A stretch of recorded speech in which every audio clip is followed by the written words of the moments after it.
What have you done? What have you done during your time on council that makes a good case for you being mayor? I think that's a really good question. I'll be honest. This year's been extremely difficult.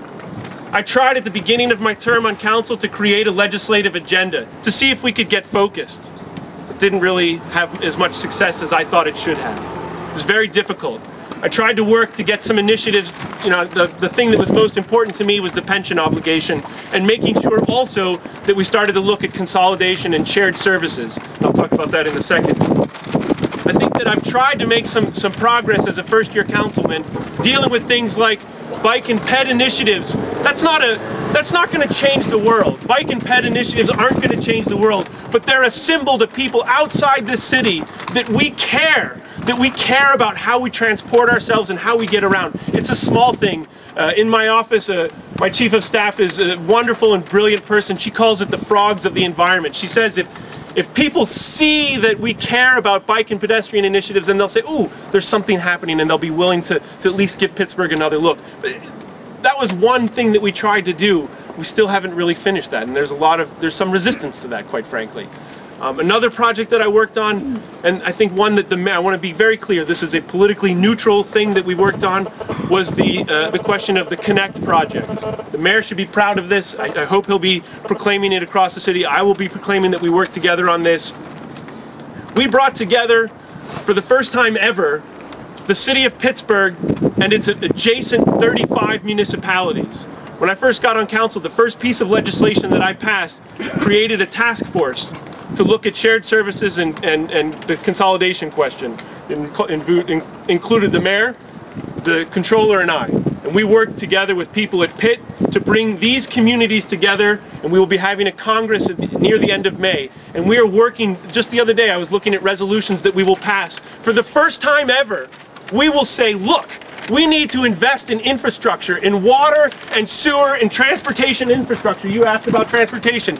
Let's make sure that as 36 communities, we're not going out to ask federal legislators and state legislators for money as individual communities. We're asking for it as 36 unified communities ready to invest in long-term projects down the road. We know we have problems. We know we have to do that. Let's also, we said, make sure that when you cross the line from Green Tree to Pittsburgh on a snowy day like this, you don't see the boundary line where the snowplow stops. And I think that that's a project that I'm proud of as well. You've pledged to ban no-bid contracts on your push. Exactly. Is it your belief that Mayor Ravensall runs a pay-to-play system where contractors have to contribute to him in order to get city contracts? I think that we certainly have said that, and we'll say a lot more about that during this campaign. Is that what you're saying? Yes. The mayor is on the take. That's your word, John.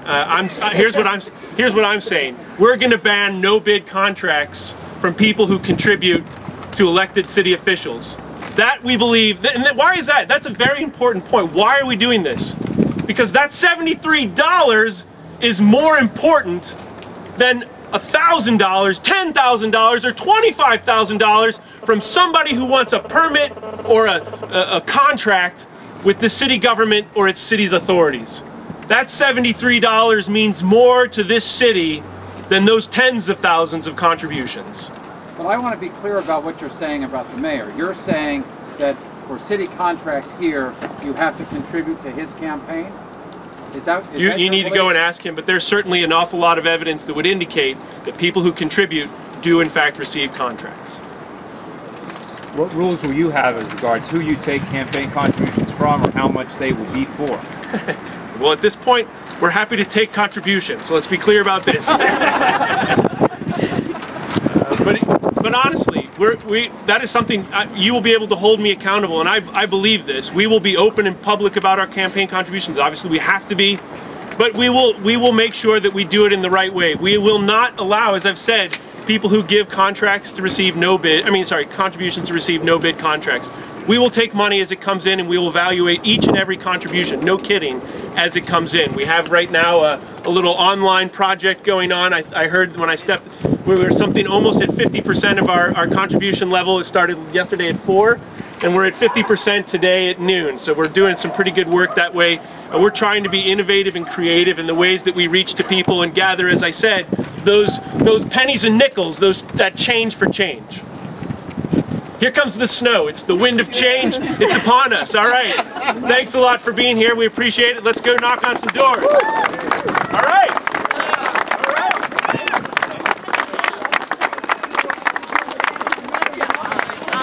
Hey.